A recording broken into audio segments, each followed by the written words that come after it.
I have a very special guest in Keith Smith, and we're here to talk about the Pelicans, trades, cap, and all the good stuff. So tune in. The New Orleans Pelicans select Zion Williamson. And Holiday, the dribble penetration. So tough going to the goal. High above the rim to rip it down. Welcome, everybody. I'm joined by Keith Smith. Keith, how's it going, man? Thank you for lending us your time. What's up with you? I appreciate you asking me, man. I'm excited to be here. It's been things are good, right? Everything is good. Basketball season's cranking along. Holiday season is happening. All that good stuff. I get to hang out with my podcast partner in person for rarity this afternoon for a little bit because he happened to be in town. So it's been a good day. That's awesome. Yeah, I'm assuming you're referring to Trevor. Yep. Yeah, I had the pleasure of meeting Trevor I when heard. he came down to New Orleans, and really, really cool dude. If you guys don't follow the front office show, Keith and Trevor do a great job, and they also have an accompanying newsletter that you can subscribe to. So just make sure to check all that good stuff out. Yeah, man, it is certainly holiday season, and with holiday season is the December 15th trade eligibility date. And I think, there's a lot of stuff that's already transpired across the league. The most notable one being the Dennis Schroeder deal. But, the Pacers, who the Pelicans just played tonight, also picked up Thomas Bryant, who was active tonight. And yeah, I mean, there's just been a lot going on. Let's focus on the Pelicans a little bit first, and then we'll switch gears towards the league wide stuff. Sure. You've had a lot of positive things to say about Yves Missi. Let's start there. Amongst a season where many things have gone wrong, what have you seen out of Yves Missi as a rookie? Yeah, I expected after watching him play in college that he was going to come in really raw. And I kind of thought this year was going to be just play with energy, play really hard, to probably, be a foul machine, do all the things that rookie bigs do. But there's certainly been some of that. But most of it's been good. He is playing with a ton of energy. He's playing really hard. And I think he's been a lot of fun to watch, with the idea of him kind of being more. I don't want to suggest at all that he's a finished product, but just more ready to play than I think most of us thought he would be. He's been a really solid finisher around the rim. I like his screen setting. I think he does a good job of holding his screen, releasing at the right time, knowing when to slip. Like those are all things that young bigs, it's sometimes like year 4 or 5 before they're figuring that stuff out there. And then defensively, he's competitive.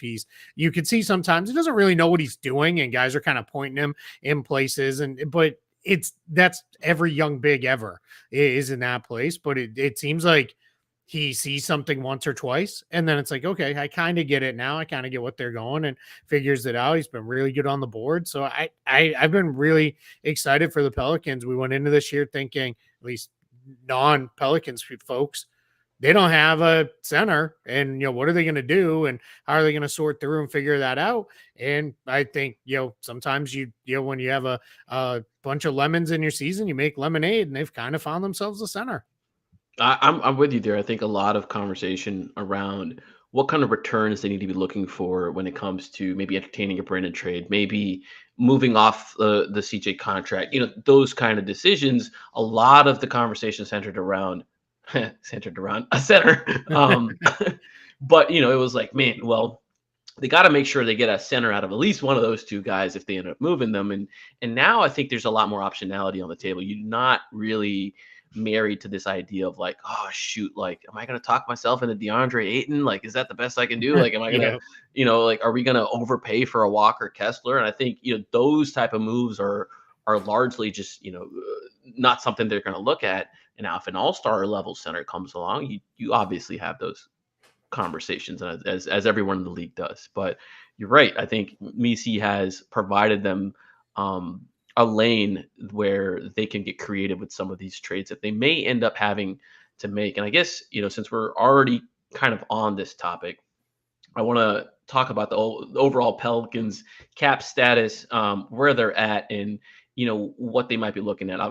On the show, we've extensively covered the fact that they're in the luxury tax right now. They have a pinky toe in there, and we know they're not going to end up there.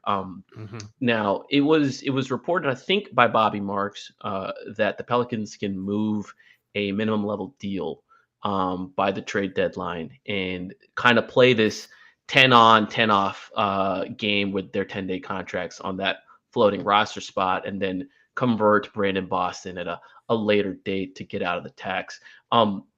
You know, have you seen many teams operate in a way where they end up, within thousands of crossing the threshold of the luxury tax, and they're playing that 10-day game? Because I know the Pelicans have done it before. I just don't know if I've seen any other team really play that 10-day game where it's like, we're going to really juice the roster spot limits as much as possible.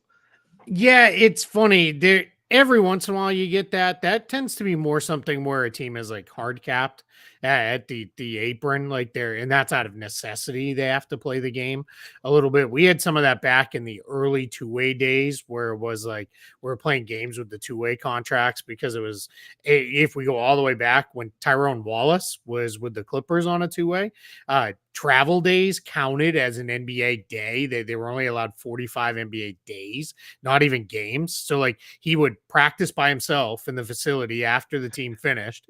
Then he'd fly commercial because he couldn't be on the team flight. Otherwise that counted as a day. And there was a lot of goofy weirdness that thankfully in subsequent CBAs, they were like, we're going to get rid of all this. It's 50 games. That's it. Like and it's so funny because I remember talking to a couple friends of mine in front office that were like, they're like, we literally had to have somebody like, hey, you can't be here right now.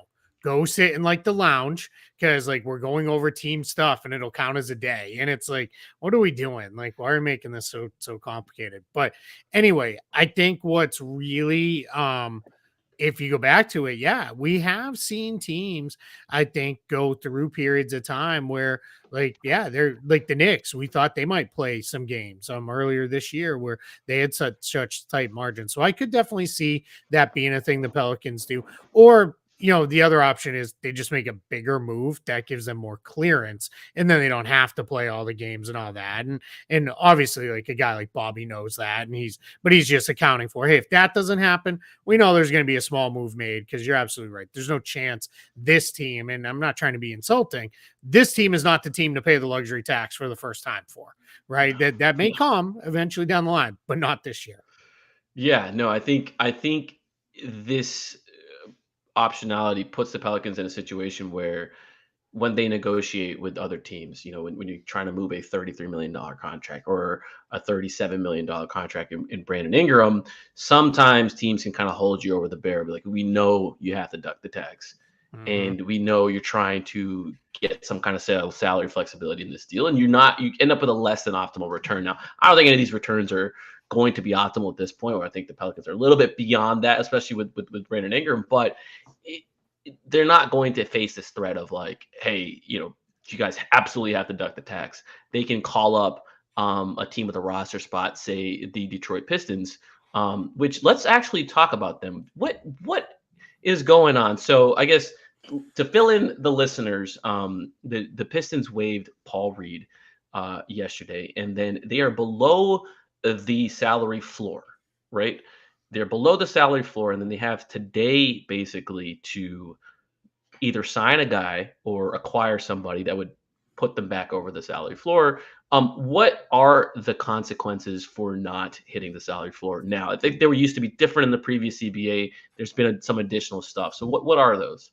Yeah, so what they've changed is if you are not above the salary floor by the time the regular season rolls around, and I realize we're in the regular season, so I'll explain that mechanic in a second.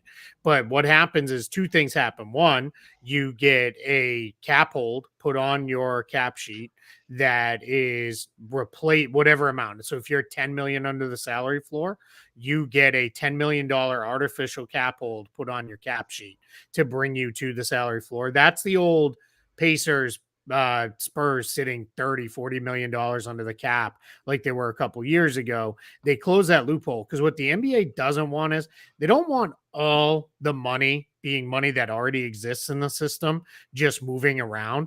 They want to introduce new money. So what they want is, hey, rather than you sit 20 million under the salary floor, go spend $20 million, right? Because 20 million under, yeah, you'll get there eventually. You're going to get there by moving some money around the league that already exists for guys. We want you to spend new money and introduce new money into the system. So that's what the new CBA did. So what happens now, the other consequence is, so let's use the Pistons because we're here now. They are under the salary floor after waiving Paul Reed. So they have one day, and this has been a major topic of conversation around like all the cap nerds like me over the last day is like, hey, I'm reading this line in the CBA. What does this mean to you?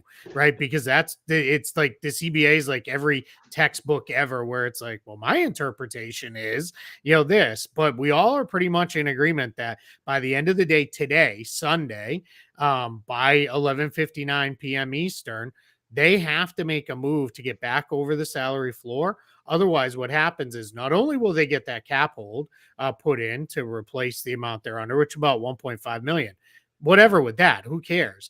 The biggest part is they don't get their share of the luxury tax disbursement check from the league. And right now, that's somewhere between 19 and 20 million to each team that they're going to get if you're not in the tax from the teams that are in the tax. So we have teams like Boston and Milwaukee and Phoenix and Minnesota that are miles over the tax line, and a handful of others that are slightly into the tax or whatever. So that's why the Pistons are in this weird spot right now where it is, hey, we got to get, over this floor. So we're all kind of sitting here thinking, as we're recording this and talking, it's the 7:45 on the East Coast.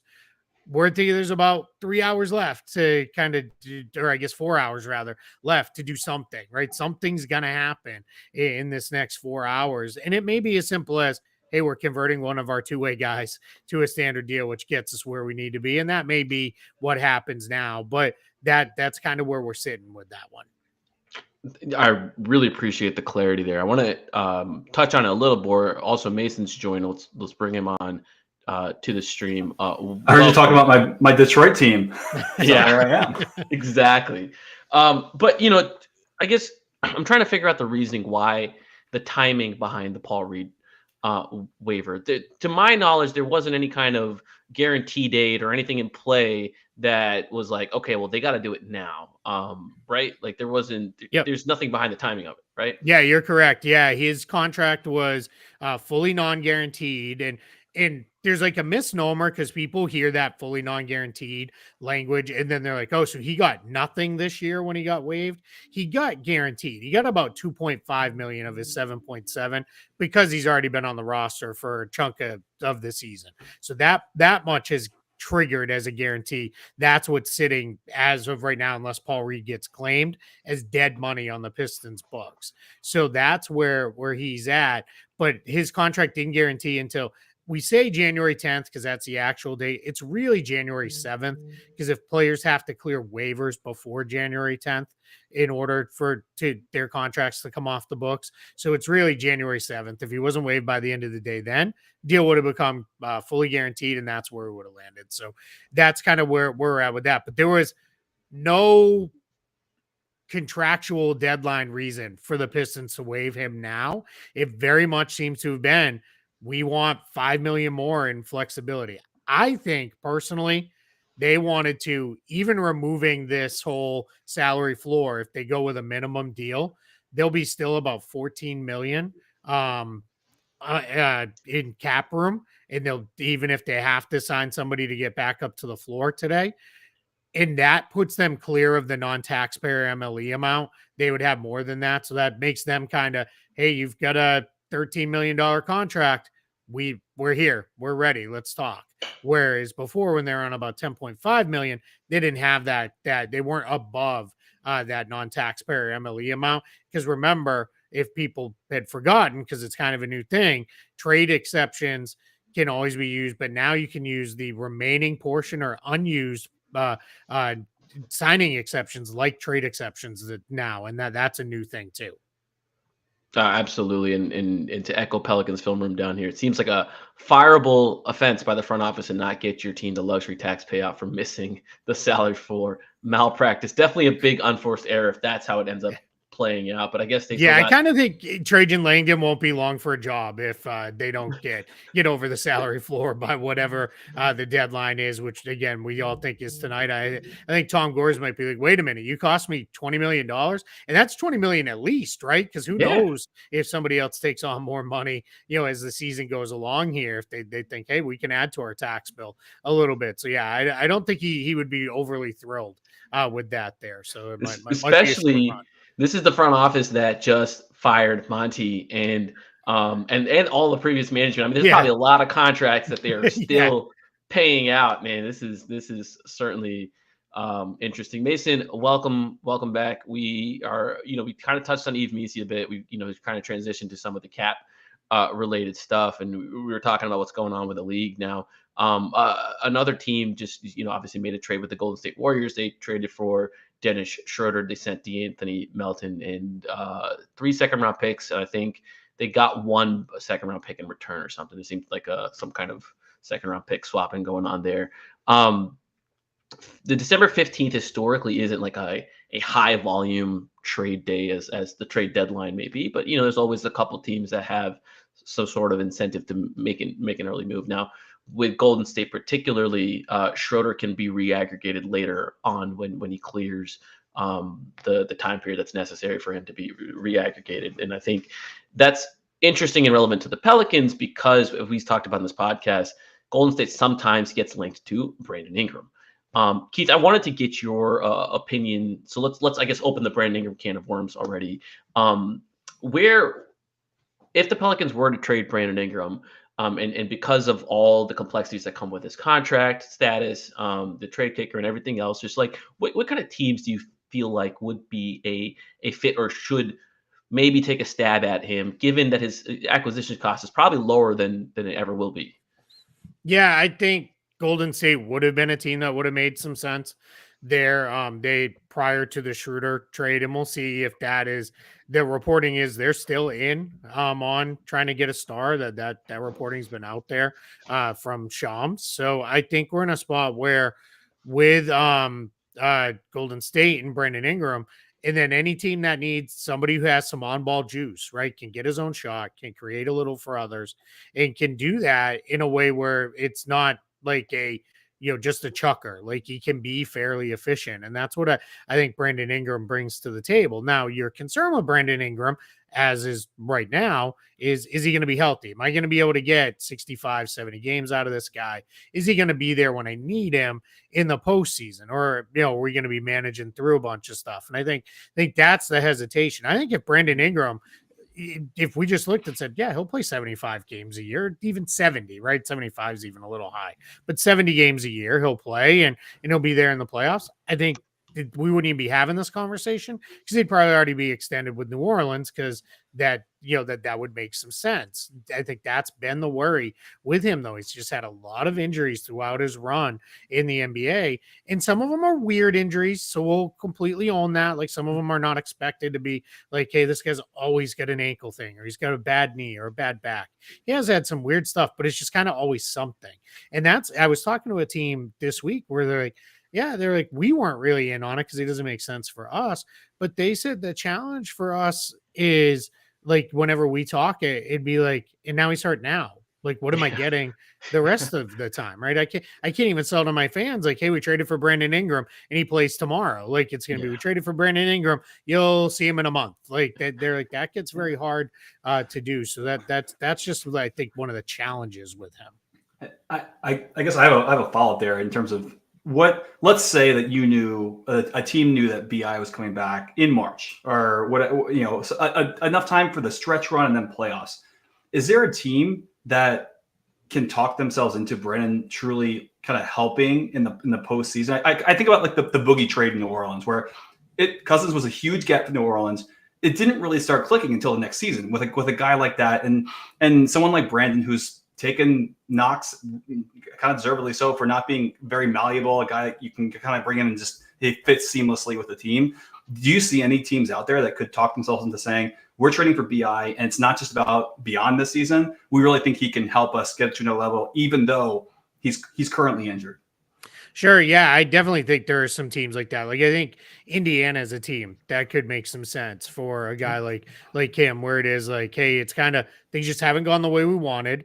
They while they have, if you just look at their roster, it's like they have a lot of interesting wing options, but there again, guys who've been hurt, guys who've been inconsistent, and those kind of things. So that's a team that kind of jumps out to me that I think has been a little underrated. Golden State fully makes sense to me, where that's one. I even think, as we saw in their last couple NBA Cup games, the Houston Rockets, if they decide, hey, we do want to kind of push in here a little bit, they can get to the matching salary very easily. I've been championing with the Rockets quite a bit that they can get to about 41 million in expiring salary without touching a single one of their young or core rotation players. That's, it's guys like Steven Adams and Jock Landale and Aaron Holiday. And some of those are, I call them Jeff Green still on that roster? Yeah, Jeff Green's still there. Yep, Uncle Jeff. Yeah, still around. So you might have to do a pretty unbalanced trade where it might be like 3 or 4 guys for one in something like that. But I fully understand that Rafael Stone continues to say anytime he's asked, like, we're not doing anything this year. We're not going big this year. But I think we're not going big by trading Thompson or Shepard or Eason or Jabari Smith. Like, we're not going to do that. But if you told me, like, hey, we got Brandon Ingram for a collection of expiring salaries, well, sure, why not? Now, it would only make sense for them if then they turned around and re-signed him. But just for the stretch run, he'd absolutely help that team. I mean, we just watched the last 2 games. They, shot and played offense like a, kind of poor college team. Like, they just struggled to get enough points on the board to win. And I think Ingram could really help them, quite a bit there. I think the question just is, are they ready to make a move like that? I think, to your point, when I watch the Rockets, I'm like, man, they are just a Jalen Green upgrade away from being a monster team. Yep. And I do think Brandon is a significant upgrade over Jalen Green when it comes to producing impact towards winning. I think there's a massive upgrade there. And Jalen Green's contract is a little bit designed to be traded, but I just, I don't love what they did there. And if they could very well hit the summer and try to move him and find no takers. And I think the idea behind that Jalen contract is, can we use that and some of the picks that we own from these other teams that and cobble that together and go buy something else? And that Brandon kind of fits the mold there, though. I think the Pelicans don't want Jalen Green either. I think that expiring plus some draft capital would make a lot of sense. It's a relatively low cost move. And Mason, to your point, you even look at the Kyrie acquisition for the Mavs. It didn't click in that post. Like the two months that they had with Kyrie that season, they still ended up getting drafted Derek Lively in the lottery that year, and then they made a finals run, which is like, oh, okay, this makes sense. And I could see Houston being like, okay, can we get Brandon Ingram in the building with a bunch of expirings that are just going to go by the wayside? And then can we use Jalen and whatever else we have left to go pursue someone that's like a marquee level player? Can we bring in another guy, right? By that time, they'll still have Dylan Brooks' salary. I think they'll still have Fred might be an expiring, I think, this He's summer. got a team option for next year. Option. And that one's a little messy. Talking with people around that situation, there's kind of keeping it open-minded, like, hey, we can either they'll pick that up and bring them back if there's not anything else to do, then they'll just bring it back and run it back. If there is, then what they may do is, all right, if we need to reorient our books a little bit, decline that with every intention of we're going to re-sign him, because he's kind of hitting the point in his career where, all right, $44 million for him is a little ridiculous. But if you told me $44 million over 2 seasons, all right, I can get there. Like, that's okay for Fred VanVleet. I'm not going to, blink at that too much, 20 plus million a year. That's fine. So that's where I think we may see that situation play out a little bit, just because that's what that contract was always designed for, right? They overpaid him to get him in the building. And then but we're protecting ourselves a couple years in. And I think the important thing with Brandon Ingram, this kind of term, it's gone a little bit out of vogue when it was like a big thing for a little bit in the NBA. It'd be almost like pre-agency, right? Like rather than try to do something in the summertime, let's get it done now. And let's get a look at it. What does it look like for whatever amount of games we get the rest of this season? And then we can, get something done. You're not going to make a trade for Brandon Ingram. I don't think there's a single team that would say, let's go get Brandon Ingram solely for this stretch run of this season. You would only be doing it with the idea of, all right, we're either going to extend him as part of the deal, and that comes with complications because he can only extend for so much, or wink, wink, we know we're re-upping in the summertime. And I don't get too worked up on any of the tampering nonsense and all that because everybody does it. So, it is what it is. It only really bothers me when it's a guy signed a week ago. Then he's like, I want to be on Team X and Team X only. Then it's a little like, what the hell are we doing? Like that's, that's broken and that's tampering. But if it's a guy who's going to be a free agent in a few months, whatever, who cares? Everybody does it. It doesn't really bother me. Yeah, and I think the talking to execs around the league, I think there's an expectation that because of how muted Brandon's market's going to be in free agency, because of how few teams there are with true cap room, because of how few teams there are that are like really willing to try to do a sign and trade because the complications that come with that, they think that whatever team ends up trading for Brandon in February or by the deadline can possibly get him to a 1+1 sort of deal. And, that gives you enough time to get an extended look at him.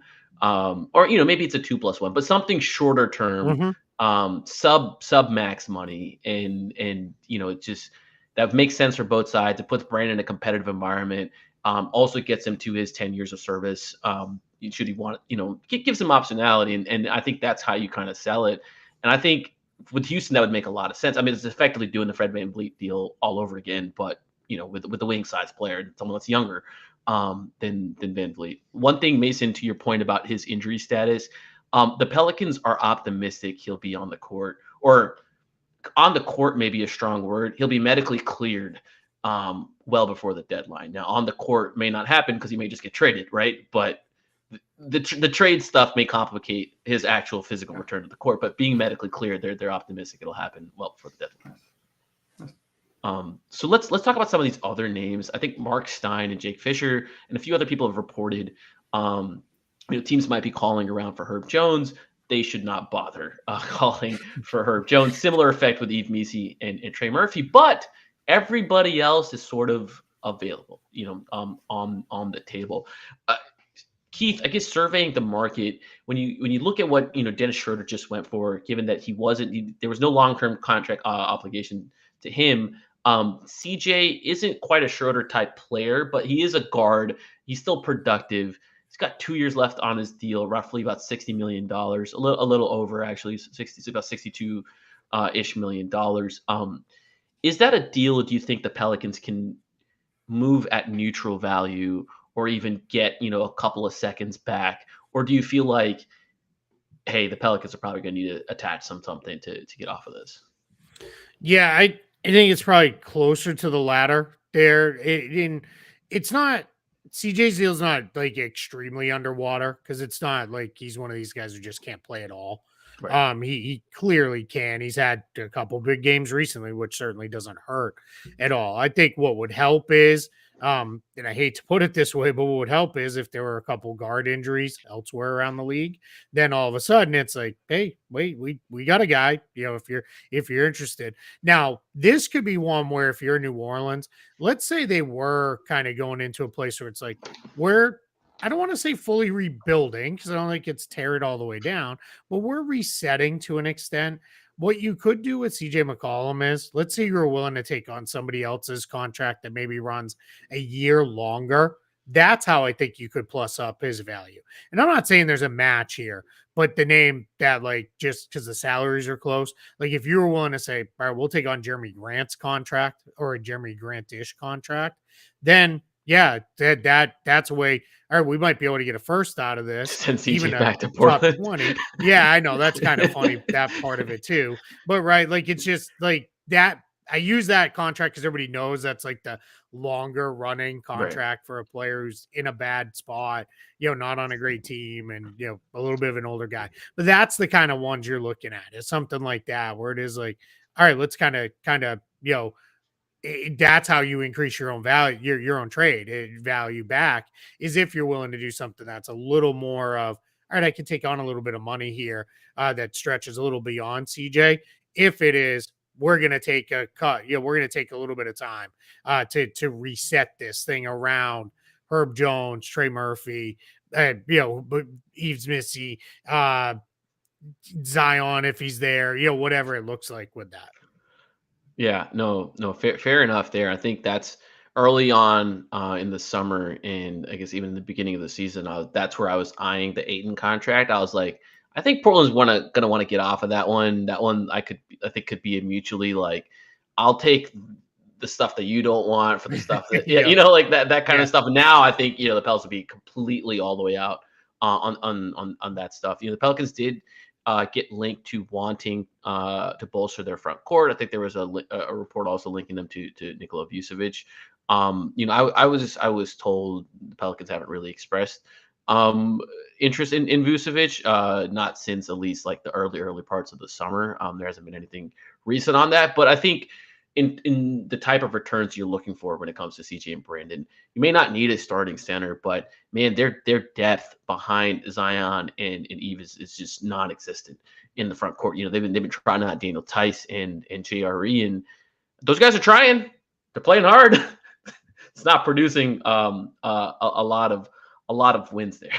But yeah, I guess if they're unable to, I think when it comes to Zion, they're probably stuck with him. I don't know if that's the right terminology, but those two parties are probably not separating soon. And obviously they don't have interest in moving their core and in their wings and whatnot. But when you look at the rest of the Pelicans roster, if they want to treat this as a gap year and kind of retool to for next year, what kind of pieces should they be looking at? Yeah, I think what you're trying to I think you need to start having the conversations where you're laying out what is our path with Zion, what is our path without Zion. Whereas a year ago you wouldn't even have had the without Zion conversation because that would have been silly. So I think now it is all right. Let's at least have this conversation and start to figure out all right, what would that look like, and that's where I want to. All right, can Trey Murphy be a 4, or is Trey Murphy going to be is he going to be more of like a 2-3, big 2 or more of probably a pure 3? Do we think we need a second ball handler in the backcourt with DeJounte Murray? Do we feel really good about he's our point guard moving forward straight with that? So those are the things I think where you run into, all right, let's sit down and plot this out. And what does it look like? And then it becomes, all right, well, everything needs to orient then around the guys we have that are our core guys. Because yeah, the Herb Jones stuff is so funny because like I've talked to other teams, not the Pelicans, direct about Herb Jones, because why would I ask that question? But what makes me laugh is those other teams are like, yeah, like it's stupid to even ask. They're like, because they're like, yeah, we just were like, hey, we just need to check.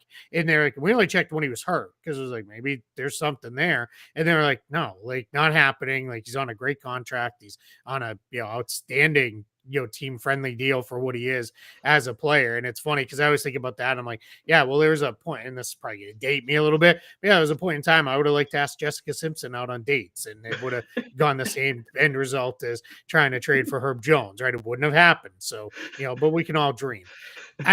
So I think it's really like, where are we going, with this, right? Like it's for me, I think the true untouchable players in the NBA is really closer to 10 or less.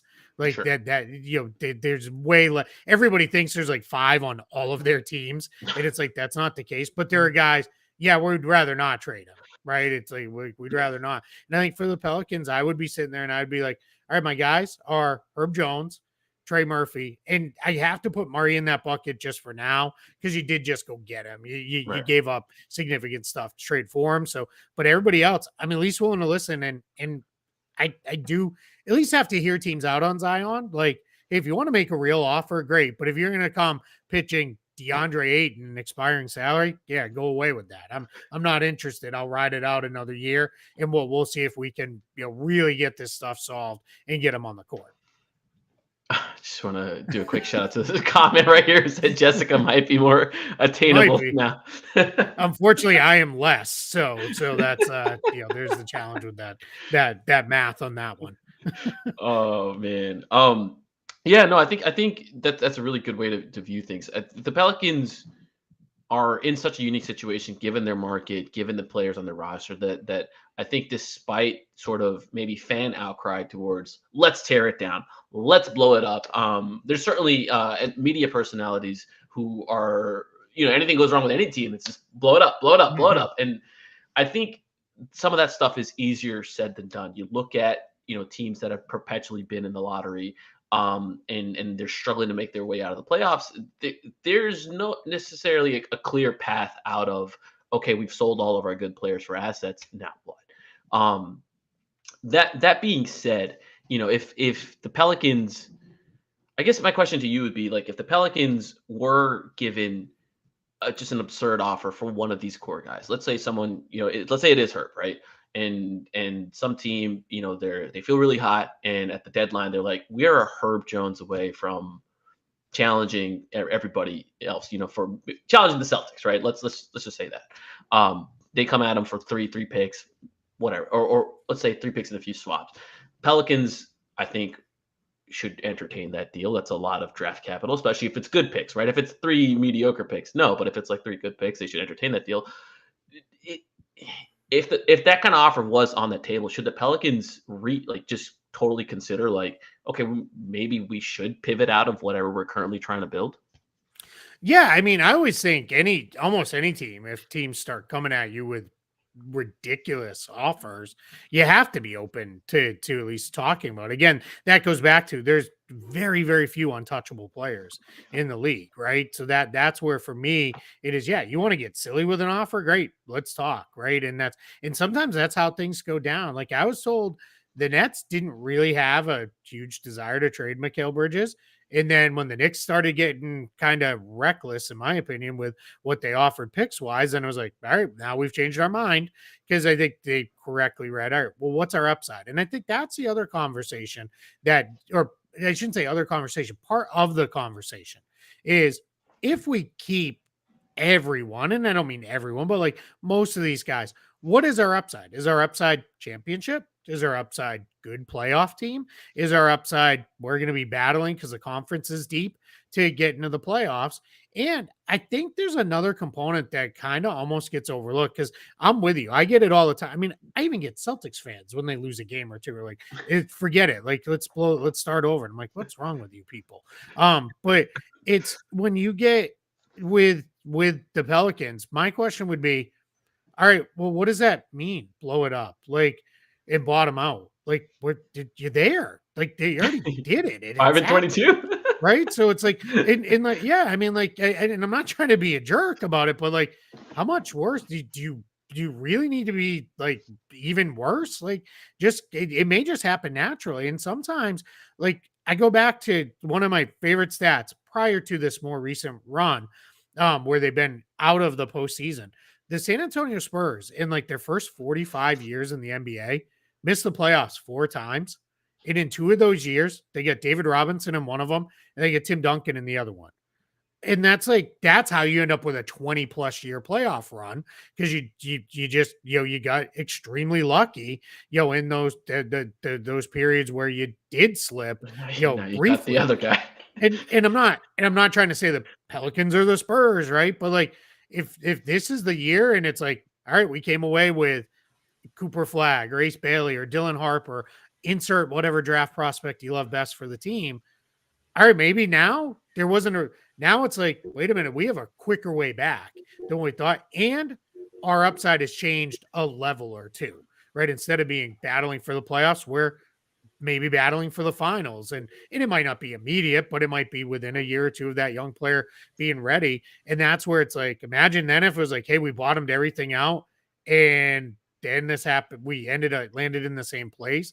Then it becomes, all right, well, we've got this young kid and probably a bunch of draft picks, but like I just let it play its course at this point. That's not saying don't make any trades. Again, if teams get silly or they get reckless, sure. I think with Brandon Ingram, we're really in a place where it is you're either going to extend him or you're going to trade him. There's no world where we get to the end of the day on February 6th and he's on the Pelicans without an extension in place. Like, I just can't believe that would be a thing. It doesn't make sense for him and his reps to take it to free agency because he's not going to get more out of New Orleans than they could give him right now. So that becomes, for me, it's like, yeah, you move him. And then, yeah, there's a handful of the other guys. I would be, someone wants CJ McCollum, a couple of the, role players on the bench. Like, if anybody's like, hey, Thomas Bryant just went for a second round swap. Like, hey, you want to do that for Daniel Tice? Great. Like, let's go. Like, that's the problem, right? They're not sitting on like a 7 or 8 year veteran on their bench who's just kind of good. Right. Yeah. They don't have that guy. That's a little bit more of those are the guys where it's very easy to be a guy. Those guys like the Wizards have Malcolm Brogdon, where it's like, that's an easy trade, right? Get Malcolm JV, yeah, exactly. Get those guys out of town as quick as you can. And that's where you just got to be, it's a little harder for the Pelicans because they're bigger salary guys or they're, guys that you quite frankly probably shouldn't be overly interested in trading. Yeah, Mason, I saw you unmute yourself.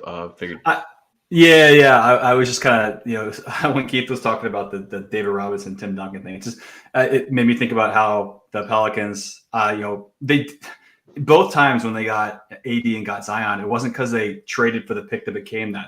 They just got lucky, right? They got lucky in the draft, and partially because that same year bad stuff happened, right? They thought they were a bad team, but I just think about the what if, and I know that the situation was just kind of beyond repair, but Anthony Davis was on the roster post drafting Zion Williamson. Like there is a world, not we knew at the time was a very unlikely one, but just thinking about those two, Drew AD going back and playing together.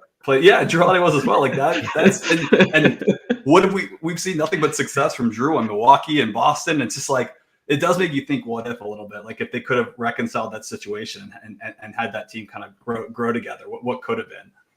Yeah, you guys might have seen this, and I'm pitching this new idea that I feel like it's the Drew Holiday curse that gets these teams. He leaves town, and then everything falls apart, right? Like, I know Dyson Daniels talked about the Pelicans curse and all the things that he said, but I'm like, maybe it's really Drew Holiday, right? He leaves the team, and then it all goes sideways on him. I mean, I don't even know if he ever set foot in Portland while he was technically a Trailblazer, but even they've not had any luck since they moved him on. Come on, man. The Bucks might win the NBA Cup. Yeah, well, sure. Yeah, yes.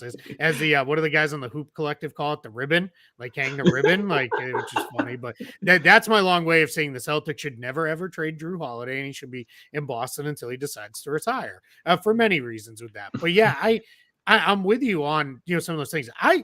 It's right. Hindsight's 2020, and often even better. And my thing is with the Pelicans, I think now, in retrospect, the mistake, if you want to call it that, post AD and getting Zion was, let's go right now, right? Let's go get JJ Redick. Let's really we can beef this team up and go right away. And then that kind of turned into, well, let's get this guy too. And let's get this guy.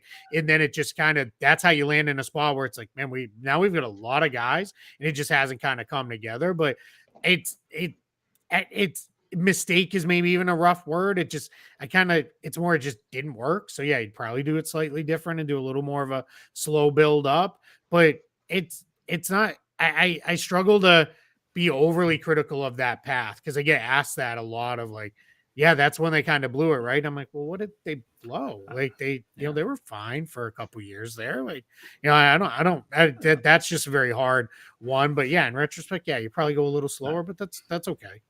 Yeah, I feel like they didn't rush quite as fast as they did last time around when they had the AD roster around them. I think I would argue it was more complacency around using injuries as an excuse. We don't know what to do because we haven't seen these guys enough together. Sure, but that's fair too.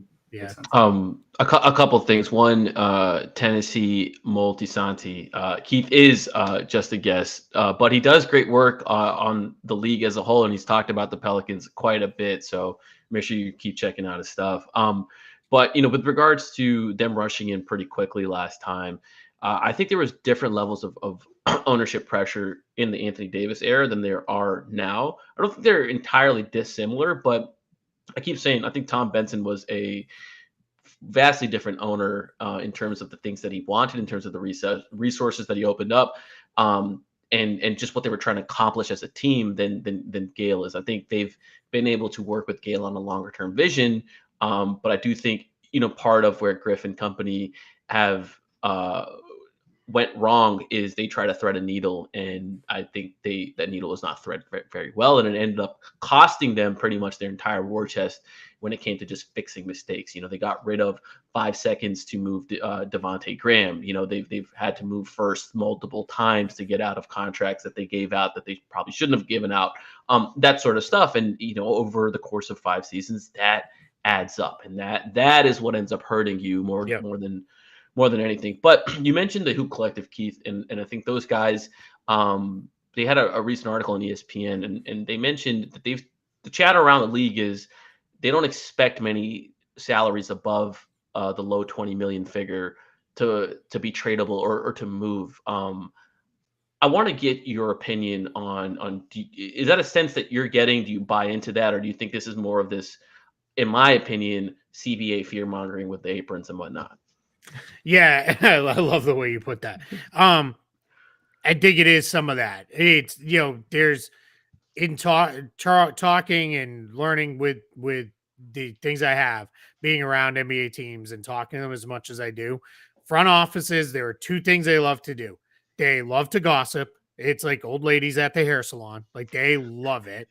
And the second thing is they love to complain about how hard it is to do anything, right? It's just, and it's a lot like, everybody wants to act like they're the hardest working person in America and life is just difficult and, everything they do is hard. So I think what is happening here is there is some complexities now. It is harder for 2 teams that are hard capped, apron restricted, to make trades with each other because of the 100% salary matching. Brief tangent. That is, I think, something I don't know that we even get to the new CBA without that getting changed to being a second apron hard cap trigger versus the first apron, because there are so many teams that don't like it. I They think should just make a hard cap, like a period. yeah, I they think just that's went what too this is far. going to Yeah.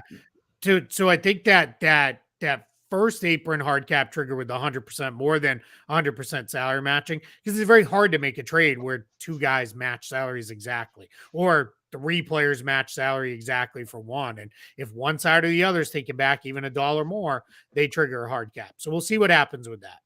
So I think what you're going to see is teams are going to have to get really creative, and you may see more multiple team trades than we've seen in the past, because it is, hey, we have to pull in this team that has they didn't use their non-taxpayer and they're 20 million shy of the luxury tax, so they can eat a deal in this, because that's how we can balance the math to make it work.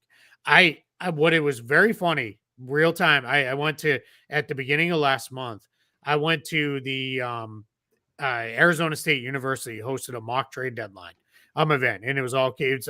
Your fans may know Tulane does something similar, where they do something like that. And the Tulane kids, they show up and compete in this Arizona State one too. But my point on this is these kids had 6 hours, and in that 6 hours of simulating the day of the trade deadline, they made 43 trades. I'm not going to say they're all good, right? Some of them were a little like, I don't think the team I heard of one. I heard of one that was particularly bad. The Devin Booker one, I heard one was terrible. But, yeah, the Devin Booker one was a little rough for sure. But they were all legal. That's the bigger takeaway. They were all cap legal. How do I know? Because me, Yossi Goslan, Eric Pincus, we were checking them all. And like we, not trying to pat more of those 2 than me, but we know how to do the cap math, right? We knew how to make sure they were legal. If a bunch of college kids doing something for fun, but also to try to get a job in the league, can pull off 43 trades, including multiple with max salary players and hard caps and everything else that are all legal, the NBA teams can figure it out too. And that's where I'm more encouraged. And I think the Schroeder trade happening so early is a sign of, I think teams are going to be more aggressive than what some people think. I think the last part that I'll add too, this is not Warriors versus Cavs, where for 4 years running, we knew that's what it's going to be. And everybody else is like, well, maybe if, Stephen Curry, falls off planet Earth, we could beat them and go. Nobody fears Boston and Oklahoma City and Denver and this current Cavs group like that, right? Nobody has that level of, we're all playing for second thought. So that's where I think it's going to be really important that we kind of keep it in a place of that may drive some of this, where teams are like, to your point, and Mason, you asked, is a team of Brandon Ingram away? You may get a team that's like, yeah, we're Brandon Ingram away from making a real run at this. So I do think we're going to get some more action than what some other people think. See, I agree with the premise. I think teams are scared of Oklahoma City, of Boston. I just don't think there's enough teams that are that good to detract you from doing, because like if you can talk yourself into the conference finals, that's enough, right? Because then only one there's one bad break that goes your way, and then you're in the finals. And so I think it's more about, you've got, as my monitors keep flipping out of me and I keep going dark, but I think if you can talk yourself into being the second best team right behind Boston, because I'm with you on Cleveland, like they got to prove it for a little longer for me to put them in the Boston echelon. But Oklahoma City's wrecking teams without Chet right now. So I think there's the top team in the West, the top team in the East, I feel pretty confident in. Beyond that, go get second, right? And that's enough to go make that move. Yeah. And if you run into Boston and you're just enough better than the teams they played, maybe you can challenge them, right? And Porzingis got hurt again tonight. Like he left the game tonight. It doesn't seem like it's anything serious, but who knows with him, right? There's always any misstep, and that could be it. And that's where I think teams are very much like in the sense of, yeah, we just want to be, we want to be in the party, right? Where it's like, hey, we're here, and yeah, if somebody falls off, let's go. Why not us, right? Then we can be that team to push forward. And in the NBA, history is like littered with those examples where it's like team looked like they were going to cruise and then it kind of fell apart. That Warriors Cavs 4-year run was so unprecedented, where it was like, I mean, not only could you pencil it in October when you're doing your you could just write it in pen. And I've never felt like, for 4 years, I was like, what are we doing? Like even then, like teams were gearing up. Like Houston, like never shied away. They'd be like, you know what, and we're going for it. You know what, like and but it was still like, and you're just not good enough, right? You're just not good enough to beat them. There's not there. To your point, I agree with you, Mason, that I don't know that all the teams are there, right? I don't know that I feel great about some of those teams, but I know some of those teams feel pretty good about themselves. And there are a couple too that are like, hey, we're already at this point where we're this deep in. Like, we can't shy away now, right? Our fans will not accept it if we don't do something else. Now, you have to also, that's on you to do what you can. And generally it's through local media of, hey, let's educate the fan base a little bit. We can't, like Phoenix, I've seen some Suns fans we need to do something big. We need to do something. Well, it's hard, right? It's not easy when you're a second apron team to do something big. And yeah, you want Jimmy Butler, but that's complicated. You could make it happen, but it's very hard. So, but those are the things where I think some of those teams are like, we're this far in, like we owe it to ourselves to give ourselves a chance. And then what I do think we're going to see is, I think we're going to see more teams hit what I call the nuclear reset button, where it is, we made a really good run for about a 3-year period. We didn't, and if we don't get there, we're completely starting over. Because I think that's the way forward now with the new world. I don't know that you could keep bumping, like Boston for years was like banging their heads on like, we're almost there. And then they finally broke through. I don't know that many teams are going to be able to do that for years and years and years. Maybe OKC, because they still have pretty good salary structure with their guys. They're not really going to face apron concerns. But a lot of these other teams, I think windows are now super tiny. They're like 3-year windows mostly with a lot of these teams. Then it's going to be, all right, we got to cycle through and go the other way. And I think that brings up such an important point, because if that is going to be the natural transition of the league, I think, in my opinion, that places a great premium on having draft capital and owning your own draft capital. And then if you are a team that just gets a ton of cracks at these players in the draft, you're going to have a bunch of cost control players for 7 to 8 years. That's been OKC's whole philosophy, but you also kind of have to be on top of it in terms of like, hey, this player is looking like they might not be a fit, or we might be able to get surplus value by moving them. Right now, OKC recognized it with Josh Giddey, and they didn't get in the business of holding the bag. They didn't get left like holding the bag. They didn't get the business of paying Josh Giddey what his extension may have been had they kept him around.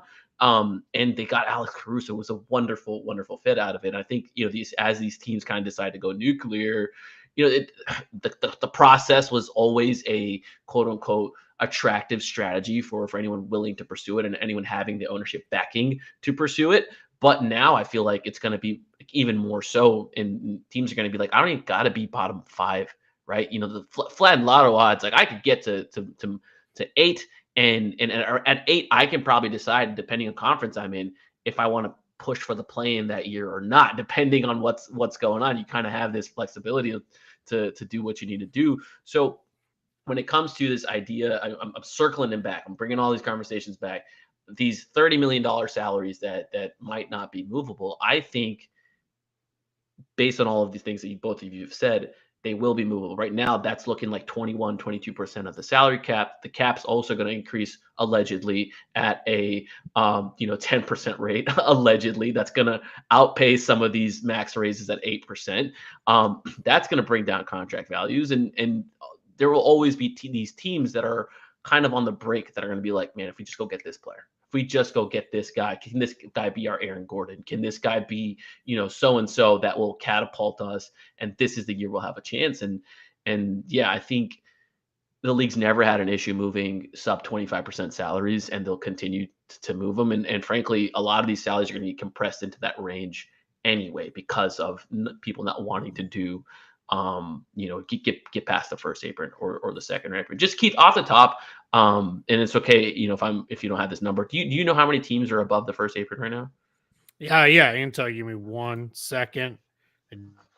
It is 9. 9 are above the first apron right now. Okay, so that means there's another like 5 that are like almost there. Sure. And those, I'm assuming those 5 are not capped at it, right? They're probably not.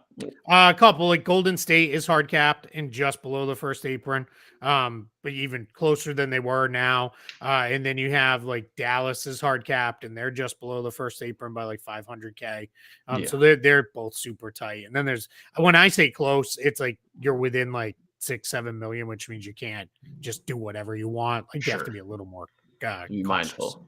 So that still leaves 21 teams that are, that first apron is just not even going to come into play for them. Like they're not going to exceed that number. And most of those 21 teams are not even going to pay the luxury tax, right? Like that's just not going to happen. I think, and that happens every year. There's only a limited amount of teams that get up to that kind of payroll.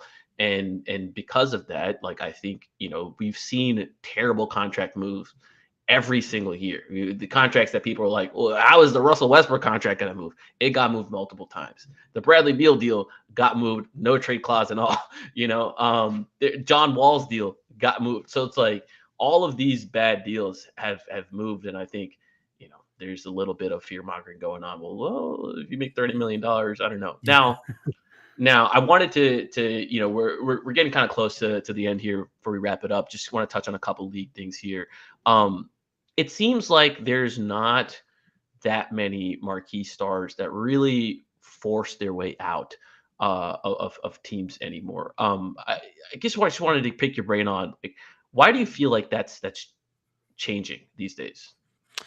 I think there's a couple things. I think part of it is the agents don't want to pay that big fine, right? They don't want to get drilled with, the $100,000, and it's everybody thinks it's $100,000 once, but if you restate it a week later, they're going to ding you again, right? Like they're going to keep hitting you with it. And a lot of agents are like, rule. yeah, right. Yeah, kind of. But a lot of agents are like, I'm not paying that. So let's do this the way we should have always done it and just be quiet about it, right? We don't need to go. We're going to get it again, right? Some guys are going to be like, look, I don't care. Like, I hate where I am. I've talked to a lot of players that their base feeling is the whole thing starts broken. That like it's professional sports, especially in the United States, one of the only places where you have no agency over where you're going to go and work your chosen job. Right. And it's like they, it's funny. I had one guy say to me, he's like, it'd be like saying like, all right, what all I ever want to do is study polar bears. All right, then I know I got to go to Alaska to study polar bears. And he's like, but that's on me. I made that choice. He's like, it's in basketball. It's like you're gonna play for the Charlotte Hornets. And that's how it is. Too bad. Like there's nothing you can do about it. And then you're seen as the bad guy for like, I don't want to play for the Charlotte Hornets. I want to play somewhere else. And that's not unique to the NBA. That's in all of our major sports leagues here. So some guys are like, I don't really care if people don't like it. Like it's broken to start with.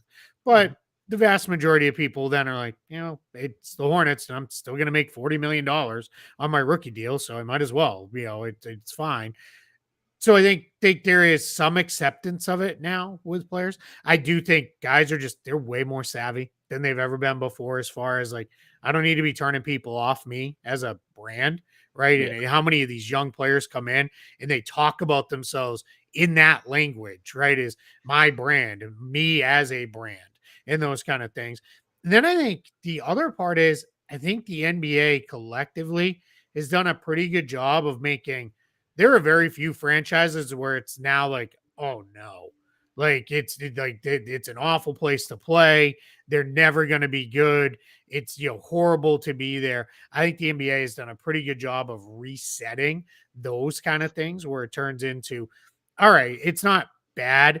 And I think just education wise, it kind of all comes around to, if it's that bad, you just got to be there for a few years and we'll figure it out.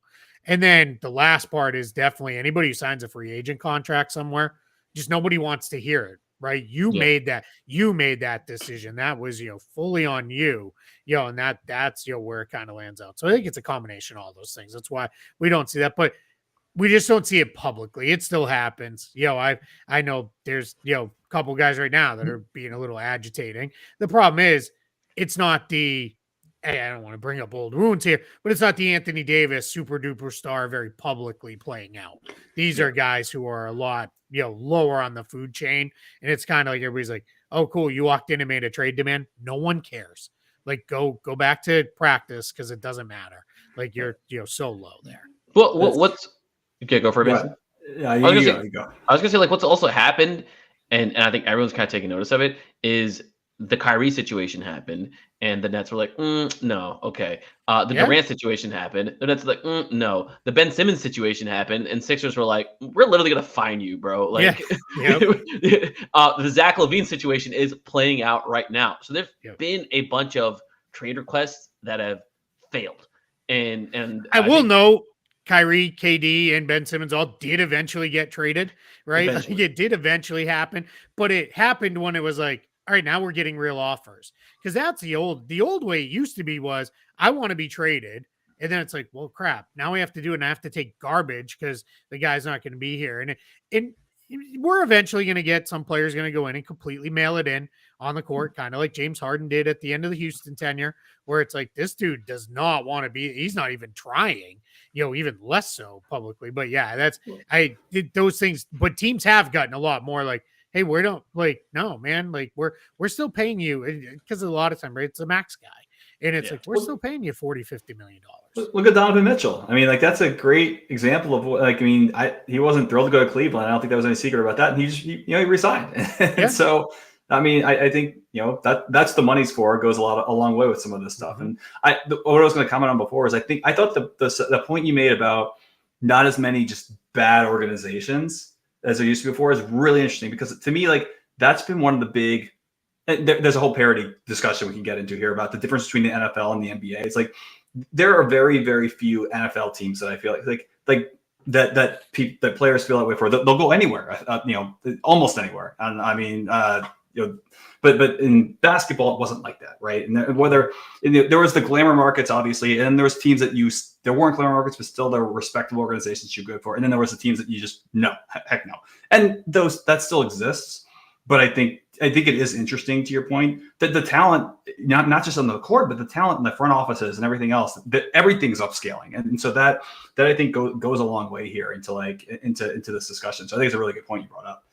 Yeah, I think too, talking with players and agents more so than the team side is, there's also the sense of if you're a young millionaire, you can make life pretty good almost no matter where it is, right? Like a perfect example is we hear all the time, like nobody wants to go to Utah. I can tell you, every player I know that's played for the Jazz, they liked their time in Utah, mostly because they're like, one, it's a hop, skip, and jump from Las Vegas. Like I can be there in an hour if I want to. And their other piece on that is they are like, when I don't want to be bothered, it's like the quietest place in the world, and everyone just leaves me alone, and I just kind of do my thing. So it's just funny. There are very few places now where you mentioned it, like individual players might be like, yeah, I don't really want to go play in this place for whatever reason. And it's funny, oftentimes a lot of guys are like, I don't really want to play at home wherever I grew up. Because like that's just a bunch of hassles. Then I get 16 dudes asking for tickets every night. Like, hey, can you get my cousin tickets? And it's like, I don't want to deal with all that. So there's a little bit of that too. First of all, Jeremy is joining us here as we're wrapping up. First of all, what, dude? What are you wearing? I wanted to prove that the trade conversation was about me being traded for Keith. Okay. I am coming from the Polar Express. So, hi from the North Pole, everyone. I love it in the festive spirit. I guess before Jeremy, I know you had a couple questions in the chat. I want to give you this moment to kind of anything you wanted to get off. I want to make a productive use of your time before we wrap up. Nah, y'all touched basically everything I wanted to talk about. I just wanted to again let people know that I'm still here. I didn't go anywhere. They say I'm Pelicans royalty, which look at me. I'm donned like I'm dressed like a king. I wish my picture would be the thumbnail, but alas, we have to be professional. Keith, I'm going to end this by asking you to make a prediction.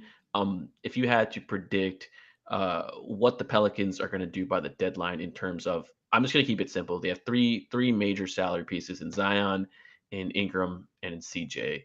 How do you see the Pelicans approaching those guys and what they're going to do with them? I think Brandon Ingram's going to get traded. The change in agencies just signals to me there will be action there. And I just can't see how the Pelicans, unless there's a CJ trade first, and that is a trade for mostly expiring money, I don't see how they can commit to anything that makes sense for Brandon Ingram and then keep the cap and tax management where it needs to be. So I do think he gets moved. And then I think Zion is he's there. I don't think anything happens with that. I think that, they're going to convince themselves, let's get him right. And you owe it to yourselves, try one more time, right? It's all right. This season's lost. Let it be lost the way it is and just figure it out. I think what may happen with CJ McCollum is, I think it's right on that tipping point of being a hard to move number in season. I think what we may find out is there's conversation that happened between now and the deadline that set the stage for a move over the summer. If that's where they want to go is, hey, we're going to move him in the summertime, and we may get, all right, he's traded to Team X, and we find out, yeah, they got kind of close at the deadline, but it was hard to make work because of, X, Y, and Z. So they picked it back up in the summertime when it's always easier to make deals work. And I think that's probably where we go. So I think it's probably only one guy goes, but I do think we're going to see Ingram get moved. I think there's going to be enough of a market, because that's the other thing I just wanted to touch on briefly. NBA teams, and then they kind of don't get where they get without having huge egos. And they all think, oh, we'll get him healthy, right? We'll get him where he needs to be. They all believe that, and that's going to be how it'll play out. Somebody will say that. And I mean, I hope it's Zion in New Orleans and it works out and he's there forever and it's amazing. But if it goes to that way, it's going to be a team's going to do that with him too. right? It's going to be, we'll get him healthy. We are the ones who can make it work. They couldn't figure it out, but we'll crack the code. And sometimes with some guys, unfortunately, it just never happens, right? They just don't ever get there. I hope for him it's in New Orleans. You guys know, I know Mason and Jim, you guys both know, for me, I don't like coming in and be like, trade this guy off a bad team and do this. I hate that stuff. It drives me crazy, especially with small markets. I live in Orlando, and for years, Magic, anything good, and it's like, get him out of Orlando. And it's like, why? Like, it doesn't need to be that way. I want, now I sound like Adam Silver, but I want 30 good, healthy teams, right? Where they're all good, because that's what's best for basketball as a whole, if all the teams are good. So I hope they can get it sorted and figured out there. And if nothing else, start brushing up on the draft, guys, right? Like, it's a loaded draft. You're going to have a bunch of, really good prospects. They're going to have a high pick, and, maybe they can make another move and have a couple good picks. And now you're on your way with a couple kids, because this draft class is just a monster one.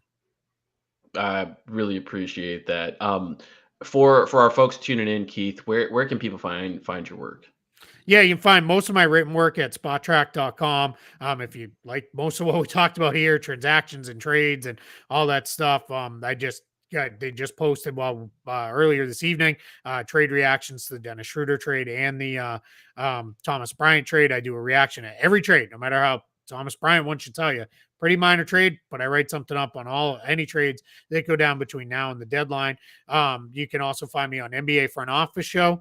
That's our podcast, YouTube show, every day, Monday through Friday. Every Friday is a live show. It's the fan show. We take questions. We let the fans program that show, where this Friday is going to be, we're going to get a little goofy and have some fun with it, but we're excited about that. With that. So yeah, you can join us there. And then you can find more written work. And like, if you like more true basketball breakdown, the Basketball Bulletin, and I try to cover all 30 teams pretty equally there. I write about the different things I saw. I'm not going to tell you like, hey, Giannis had a 40-point triple-double. I mean, I might mention it because that'd be pretty cool. But I try to focus on the smaller stuff that people might miss, especially if they're not watching teams regularly. That's where I've talked a lot about Yves Missi is, in there, because it's, I like to drop little clips on like, hey, look at what he's already doing. He's not supposed to do this as a screen and roll finisher, and here we are, and that's a lot of fun. And folks, the Spot Track trade machine is the best one out there. I appreciate that. Thank you. And I want to mention about your work on the Basketball Bulletin. I have loved every piece I've read over there. I appreciate I love your stuff on the Blue Sky. You put a note every morning. He puts like 5 or 6 nuggets that he's going to talk about on Blue Sky. So follow him over there. I appreciate that. Thank you so much. And I guess we can do a little promotional stuff for ourselves too. Jeremy, you came just in time. I want to see your jolly face. Bring us home. Hey, y'all know the deal. Thank y'all. I see there was up to 80 of us, because I was in the chat too, watching live. We appreciate the subscribers and the followers. We have 501 of you guys following us on YouTube. Let's bring in the Christmas cheer and make that 600. That's what we're trying to do for the new year. Get us 600. Beat the algorithm. Tell your friend to tell a friend. And happy holidays, guys. Happy holidays. Thanks for listening, everybody.